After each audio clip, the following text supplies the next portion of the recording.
Base offset floor presses. So for this exercise, it's on the floor. You're going to lie on your back. But before I do that, I want to just give you an idea what's happening.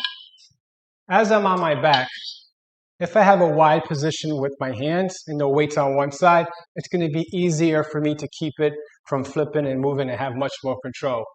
The further I bring my hands away from the weight and down the neck, the harder it is to keep it leveled. So I would do this from the floor. Just keep that in mind. So from this position, it's above my chest.